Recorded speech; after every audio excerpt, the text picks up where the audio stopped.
What's up, everyone? Welcome to the 90th. That's right, the 90th episode of the Boundless Business Podcast. Team, how are we feeling on this amazing, amazing Friday? Starbucks Friday, we're thriving. Yeah, I got a fall drink from Starbucks the other day, and it made me very excited for fall weather. So I was loving it. Yeah, I'm I took a walk today because my legs are kind of like shot from the gym, and it was so nice. So I'm definitely enjoying it. Perfect time in Arizona. So, team, what are we talking about today? Yeah, so speaking of fall weather, we thought it'd be good to talk about seasonal marketing and how kind of marketing shifts this time of year with all the holidays happening and what some changes are that landscapers can make to kind of adjust and grow during this season when it's kind of colder out. So let's start with what we mean by seasonal marketing and why does this matter for landscapers? Yeah, for sure. So seasonal marketing would really be, and I'll give some, I guess, specific examples that will probably help explain like what it is. So for example, when you see things like Christmas sales, that's like the Christmas season, you want to maybe do marketing around particular events that are happening. And the reasons that it, matters is partially that like it adds timeliness to your offers, to your marketing. It also helps basically in some of the consumeristic ways that like our society works, we are able to kind of capitalize on that in some ways and be like, you might want to get something for Halloween or Christmas or Thanksgiving, or maybe you want to get some work done because you're planning on having a bunch of people over to your house. And a lot of the things that we're talking about here in regards to seasonal marketing are specific to landscapers, but essentially seasonal marketing on like a really simplistic view is changing out your messaging and maybe your offers for different seasons of the year, and ideally ones that fit well with your business cycle. Yeah, and at the same point, I mean, like, we are always dealing with people who are putting specific like projects off. Let's say it's turf or lighting or whatever that is. They're some people, especially if you have a new build, right? You have this ugly backyard.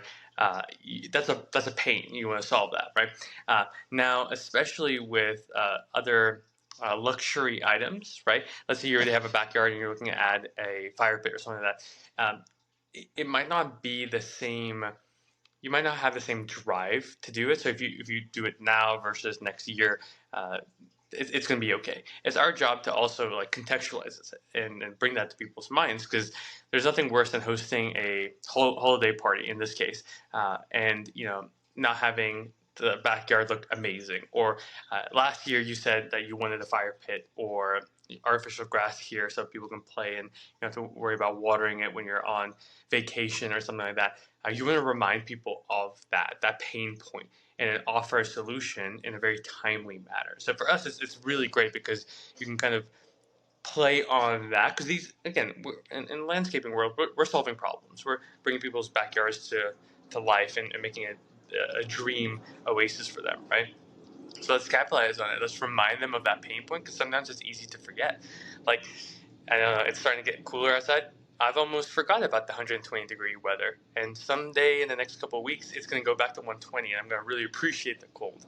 But a couple of days of it being cold, I'm going to forget that that it was hot not too long ago. So we want to bring that up to people and remind them that there are these pain points, and it's only annoying when you forget that you didn't solve it. So why not solve it right now and get a good price for it? Yeah, one other kind of related point to that is you may want to base things around what you can do. So if you're a landscaper, there might be some services you can only really offer before the ground freezes. So maybe you want to do different promotions for, as we get here later in the season and it starts to get colder, and maybe you can't lay down sod, maybe you can't lay down certain things, maybe you can't install irrigation systems, anything like that that might just be difficult. You can use seasonal marketing to push people towards different services that you can offer. So it can be a way that you can help keep your crews busy, keep them working, and yeah, just really making sure that you can have all those individual pieces and not break. Because if you have a bunch of people being like, oh, I want trees planted, I want this, I want that, and they're not services you can actually offer, and a lot of those you might have to be like, yeah, I can put you down for March. But what's your crew supposed to do between October and March, right? Sure. Seasonal marketing is a good way you can push those seasonal offers and products and services that might be more specific and better suited to those weather conditions. Absolutely. Could not agree more. What are some examples of kind of successful ads, if we can say any of those that we've been running for some of those more seasonal offers? Yeah, maybe we should start with the spring and summer, so that doesn't impact what we're seeing successful today. But I mean, spring is like as soon as that New Year happens, there's this kind of weird spot between like New Year's and then like the second week in January where people are like just a little more happy and everything like that. And then as soon as that like shift happens, then people become already like fixated on the next goal, which is usually like Valentine's Day, right? Especially with prices going up now, on everything, restaurants and everything like that. Like if we were kind of foreshadowing, have Valentine's Day at home in your new dream backyard. Like that's one thing that we could do. Also, start preparing for spring.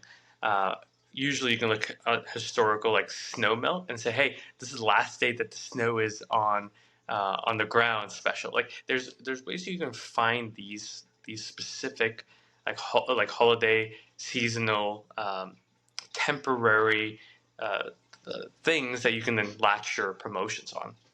Same thing with local events, right? If every year there is a certain parade that happens, or the town has a huge festival, or something like that, you can anchor your marketing in that. Like the Super Bowl is great, right? I don't even know where the Super Bowl is happening this year, and on this pod we did talk about like Super Bowl and stuff like that before. But you can say, hey, if you're hosting your event, like a tailgate, or you're hosting a watch party, don't you want your yard to be like optimized for that? And even if you're not going to get people, very small percent of people are going to fall into that, but you're going to spark enough people's minds saying, "Oh, I should probably get it done before this date," or something like that. So those are a couple ones coming up, and again, spring rush too. I mean, you want if you're not marketing in like February for like your April, then you're not. You're behind the ball. Yeah, so what we're talking about here, it sounds like it's not just for this like 3 or 4 months of fall and winter, but it really, you need to be thinking about it all year long, right? Oh, absolutely. Yeah, you need to start marketing for like if you are now listening to this pod and you're considering what you're doing for Christmas, you might be already too late. So definitely like email me at nico@balancemedia.com. We want to help you get that, even if we can't partner up right now. But you need to be already marketing for like it's almost too late on September 29th to be marketing for Halloween. So because again, you want to be in front of your competitors because as soon as they flood the market, then all ads, all messaging, all like the promotions seem to be the same. So you wouldn't be able to milk these before. And we're seeing the numbers right now. Like our end of summer special versus our Halloween special. Our Halloween special is kicking our summer special in the butt because it's cool outside. People forget it's summer. Just a couple weeks ago, it was super hot. So people's attention spans are really short. So we want to, especially now, be able to change that really quickly. What other advice or any other tips that you have for how to make the most of like the seasons and how to adapt the services that landscapers offer and how to kind of adapt their marketing for that? I definitely think first thing you need to consider is what we were mentioning earlier. What services can you offer in certain times of the year? And this is definitely going to depend where you're located. If you're in the Southwest, for example, you can probably do most services year round. But let's say you're maybe in the Northeast of the US. Well, it's going to get really cold, and then there's a lot of services you can't offer probably after October. You might even be starting to get to that point now. Um, so keep in mind, like, that's going to have a really big impact on what you can do. But also keep in mind that, like, seasonal demand will be certainly present, right? So there's some things like if you can install Christmas lights, well, now is a really great time to start promoting that type of thing or stuff like that that you can do to help with the seasonal aspect of some things. And just keep in mind, like, what does go along with holidays? What is the typical consumer behavior? for different seasons of the year. And that's a good way you can keep in mind of like how to adapt your products and services to align with those seasonal demands. Sweet. Well, those were all the questions I think I had. Is there anything that I missed or we didn't go over? The only thing I guess I would add is that if you need any help with anything, feel free to refer back to, I know in previous podcast episodes we've talked about things of like what to do for winter if you need to switch up your services, things like that. Feel free to just remember there's a lot of resources we have already on the topic of like seasonality, winter, especially, and just, again, your goal is probably to keep your crews busy so that you don't have to then go through the whole process of rehiring them all in March and potentially losing a bunch. So it's much easier to keep your crew busy year round than to go through the keep them busy until October, go through a horrible, then start your hiring process for the next spring, and then have that really long and in-depth process. So it can be helpful that way. Correct. Yeah. I think the biggest thing is like, I know it seems tedious and I get it because it can be, but just like look at your marketing, right? Look at your leads. Look at, because again, if you've been in business for more than like 2 years, you can start seeing trends, right? When you get busy, when you don't, you can figure out when to compensate. So a lot of people turn off their marketing when they're super busy. And we experienced this a couple of weeks ago where we slowed down a little bit on our lead gen and now we're starting to feel it on our side. So it's, I'm saying this and preaching this so that I can absorb it and listen to it. But you have, like, especially if you're super busy with other like referral mechanisms or whatnot, you want to make sure that you always keep track of where people are in the pipeline. Because just because you're busy now doesn't mean you should hold at all. Maybe just slow down a little bit or maybe even increase because you know that there might be a time period coming up where things just slow down tremendously and you need to be able to get back up.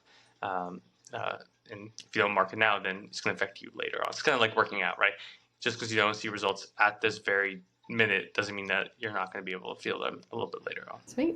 Well, I think that covers everything then. Absolutely. Guys, thank you so much for being here. If you have any questions, again, email me at nico@boundlessmedia.com. We'll talk to you guys later. Have a phenomenal rest of your day. Enjoy the holiday season. Peace.